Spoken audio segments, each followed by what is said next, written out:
কোরআন শিখাও ছেলে মেয়েকে ওহে মুসলমান, জান কবজের সময় রে তোর হইবে রে আসান।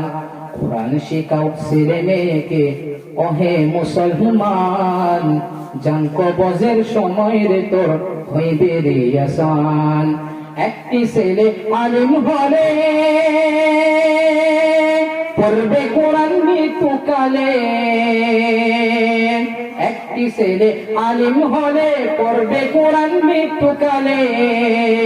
বেগে যাবে মদুদ শয়তান, বেগে যাবে ইবলিশ শয়তান, থাকবে রে ঈমান। কোরআন শিখাও ছেলে মেয়েকে ওহে মুসলমান, জান কবজের সময় রে তোর হইবে রে আসান, জান কবজের সময় রে তোর হইবে রে আসান। হাদিসেতে বলেন নবী, জান কবজ হবে যখনই,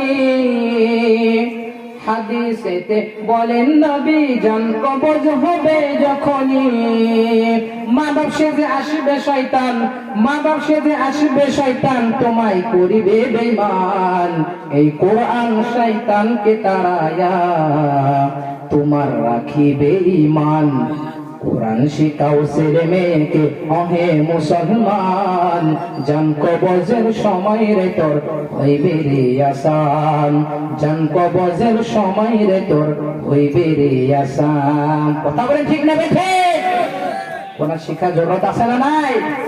যদি ছেলে মেয়েদের কাছ থেকে ইজ্জত যেতে চান, যদি বলেন যে ছেলে মেয়েদের কামাই আমি খাবো, কোরআনের শিক্ষা দিবে, হাদিসের আলো তার ভিতরে ঢুকাই দেন।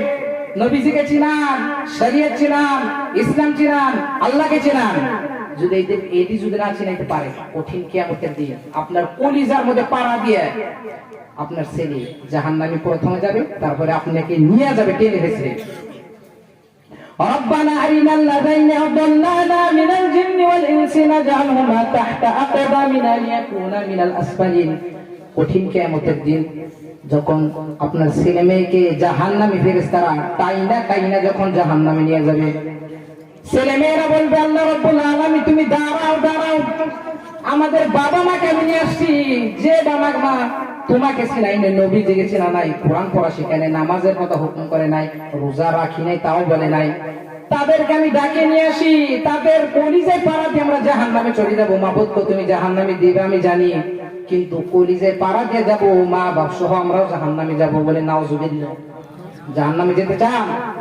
আপনি ছেলে মেয়েদেরকে হুকুম করেন না যে নামাজ পড় বাবা, ফজর টাইম ওটাই। এই বহুত মা আছে, বহুত মারা সবচেয়ে বেশি দয়ালু, ছেলেদের উঠাই দিচ্ছে না ফজর টাইমে। কথা বলি ঠিক না বেটি? ডাক দিতে চাই না।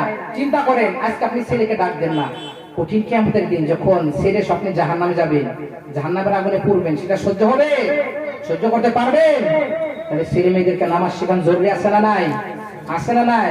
এই কোরআন শিখার জন্য সাহাবীরা অনেক মেহনত করেছে, অনেক জীবনকে কুরবানি দিয়েছে, নিজের জান কুরবানি দিয়েছে সাহাবীরা। এক সাহাবী তার বাড়ি হচ্ছে মক্কায়, মদিনা অনেক দূর, ছোট্ট ছিল, সে আবার কলেমা পড়ে ঈমান আনছে, কিন্তু তার কোরআন শিক্ষার অনেক আগ্রহী, কিন্তু ছোট, সে মদিনায় যেতে পারেন না। প্রত্যেক দিন রাস্তায় দাঁড়িয়ে থাকতেন কোরআন শেখার জন্য। যতগুলো কাফেলা মদিনা থেকে আসতো সকলকে জিজ্ঞাসা করতো, ভাই আজকে কোন আয়াত নাজিল হয়েছে, কোন সূরা নাজিল হয়েছে, তোমাদের যদি কোন আয়াত মুখস্থ থাকে আমাকে শিখাইয়া দাও, আমি শিখবো। সুবহানাল্লাহ বলেন। এখন ঘরে কোরআন, বাজারে কোরআন, সব জায়গায় কোরআন, কিন্তু কোরআন তেলাওয়াত করার মানুষ পাওয়া যায় না। কথা বলেন ঠিক না বেটি? হযরত ওমর রাদিয়াল্লাহু তাআলা আনহু